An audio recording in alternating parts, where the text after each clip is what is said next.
Okay, I'm Haley Cow. I'm a senior at the Chicago High School for the Arts, also known as Chi Arts. I am a creative writer.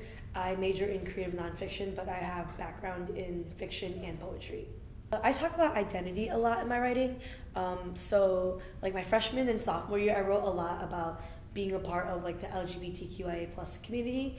And then that kind of transitioned into me writing more about what it meant to me to be Asian American, specifically first generation. And then now it's kind of like just mixing all of that together, including like what I'm passionate about beyond like my identity and like my interests, and then like making a fuller image of myself in my writing. I like to think that it's for everyone and it's like a very general like audience, but I know that my voice and tone in my pieces probably cater toward more of a younger audience, probably specifically my age and maybe slightly older with like kind of like a variation. I like to think that my mom inspires me a lot. So she was definitely like a writer before she immigrated here, and now she does do writing like here and there like on her free time, but she was like a full-fledged like writer where she was from. So I think that just everyone I encounter in my daily life really affects my writing, especially those that end up featuring in my pieces, I guess. Like they make their own like little feature in it. I think they really inspire me to write too. So it's really like almost like the general answer would be like everyone I encounter. If I were to ask my department head at my school what to do with writer's block, her answer right away would be, there's no such thing as writer's block, keep writing. I'm not like that. I can't give like that stare that she gives me, like the one that makes me kind of just like cower just a little bit. So if you're getting really bored of your writing, like specifically what you're writing about, I would say change the topic and like kind of focus on something else. So let's say you're like, I can't think of anything right now. You're just like, focus on what's around you, like lights, like a window, a couch, someone passing by your street, and then just like kind of think about what their life would be like or something, or think about what these objects mean in this time and space, and then maybe make a scene out of it, and then from there you can make exposition and meditation and all these things that like kind of build on top of each other into creating like a full-fledged poem or short story or essay. So it's really all about like kind of like shifting that just a little bit. And if that doesn't work, usually what I would do is change like where I'm sitting in the scenery.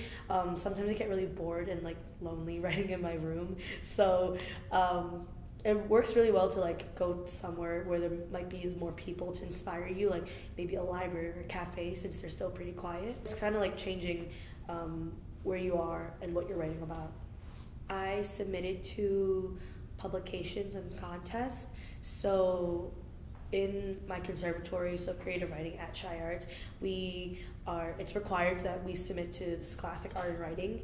And so I've been submitting to Scholastic Art and Writing early on since like freshman year. So I've been submitting like every year now for the past like 4 years.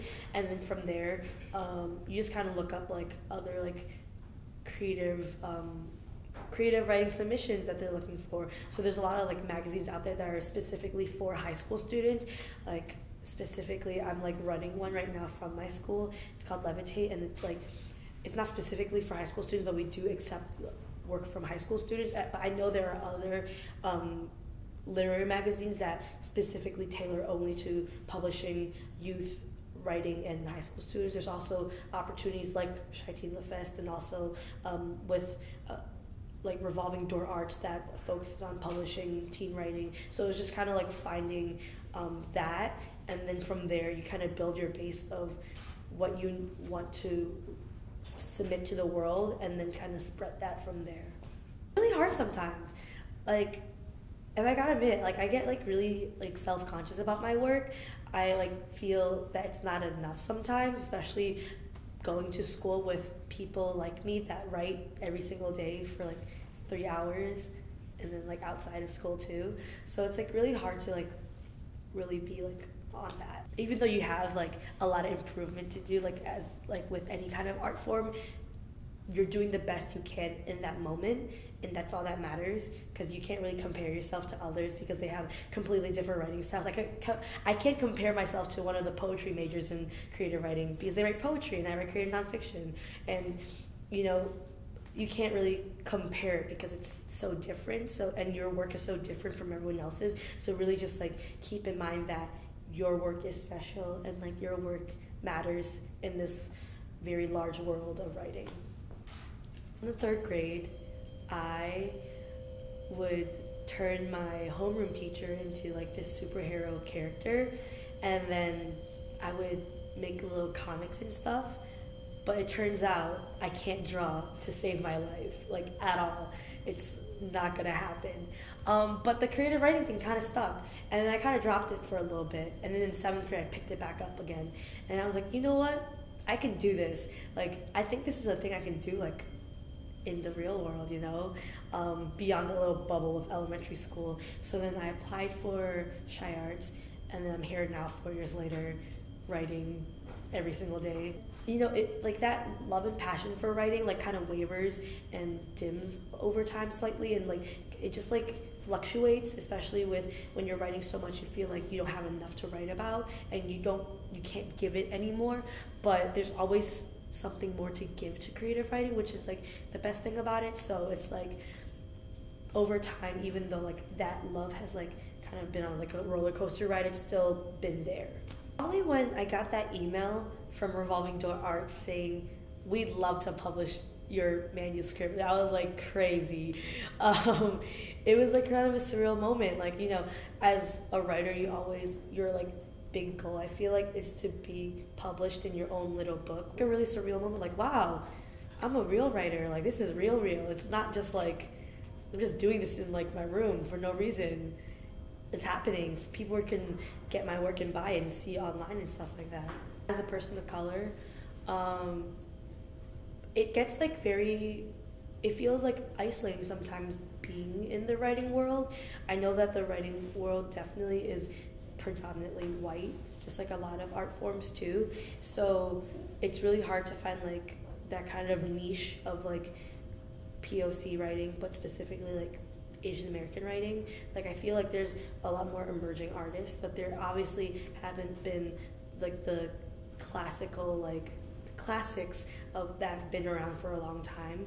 I think the writing community now has been a lot more open to more people of color, but it's still getting there. So it's still a very small community, and I think still being in high school, it's hard to find a community like that when you're kind of stuck in that little bubble of high school. So I think probably when I get more into and I open up and go into the world of creative writing more, I might find more opportunities, but right now it feels it's a little bubble right now. But I do know there's a lot of opportunities for people of color in writing. There's a lot of organizations that focus on different racial groups or Black poets. I think that it's Kundiman. I could be wrong, but it's a really big organization that's all about gathering Black poets together and getting them to write and getting them to be in the community. So there's a lot of other ones like that. There's have to find that kind of community, even if it's a very small community. Me personally, I don't think it is, because I feel when you feel it's your duty to do something, you don't have that passion for it. It's more I write out of passion rather than out of the want to educate someone else. I don't think my passion should be to have to educate people that don't want to learn about it sometimes. And I think that even though immigration and being Asian American weave into my writing, it's not, my main focus isn't to educate. I think my main focus is to write, because writing is what I love. And then it would be different. There are educators that write and there are writers that educate. So it's that kind of thing. And I think that they mix together really well. But I think for me personally, it's not my duty to inform the world on things that they could inform themselves on too. I mean, we have Google, we have things that we have accessible like options, and I think it's kind of unfair to put writers and creative people at the task of having to make things very like, you will learn from this. And it's like, you will learn from a lot of my writing, but it's not really like the formal learning of like, I'm going to teach you all about Asian American history and immigration from 1800s to now. So the general answer, I guess, is no. There was one time when I was competing in a competition and I was writing something, and then they wanted, so I had a poem that I submitted, and it was about my mom and about how she has an accent when she speaks because English isn't her first language. And I remember them telling me, oh, I think, you should make it more ethnic. And I was like, oh, I should, huh? And so it's always like that kind of like things like that. I don't experience that a lot, I feel like, but I know that a lot of people, especially people of color in writing, experience that where it's like they have to like write a specific way, and I think that it's BS. Everything is very different and unique in the writing world, and you can't expect that because of someone's race or someone's identity. For those attending ChiTeen Lit Fest, well, first of all, enjoy yourself. It's a great time. I mean, it's like a bunch of like panels and like workshops and just like so many opportunities to learn, and I think it's a great learning environment. And I'm not speaking like it like because I'm like a headliner, but more it's just like I know like I've been to ChiTeen Lit Fest past years where I haven't been like really doing anything for ChiTeen Lit Fest, but I enjoyed myself because it's like that's the kind of space that ChiTeen Lit Fest wants to give. But for those who want to maybe explore creative writing a lot more, just look into different opportunities. You could talk to a lot of people at ChiTeen Lit Fest, especially those who are volunteering or working or are vendors, I guess that you would say, at ChiTeen Lit Fest. They would have like a lot of advice to really like get it going. Like for me, it would be finding a space that encourages your writing. So like ChiTeen Lit Fest is one of them, obviously. At my school, the Creative Writing Conservatory is one of them because it's like kind of mandatory once you get in your writing. And then if you don't want to have something like going to a school from 8 to 5 in order to like pursue writing, there's always options. Like I know a lot of people do Louder Than the Bomb during high school, and then I know a lot of people who also just submit to publications, and then from there they meet the people who are editors of the literary magazine. So it's a lot of just like networking and trying to like branch out and not being afraid to find options and be open to expanding beyond the horizons of the writing world. I want to meet new people. I feel like going to school from 8 to 5, I don't get to meet a lot of people a lot, but I feel like it's going to be a great opportunity to meet people. I like talking to people. Sometimes I look like I don't like talking to people, but I like talking to people. I really do. And then like probably hearing a lot of other people's stories in writing and what advice they have, because I'm still learning. At the end of the day, it's not like it's a continuous cycle of learning in creative writing, and it's not something you just drop because you're like, oh, I'm an expert now. No, it's like a never-ending cycle once you get into it, and it's gonna be a fun time. I'm excited.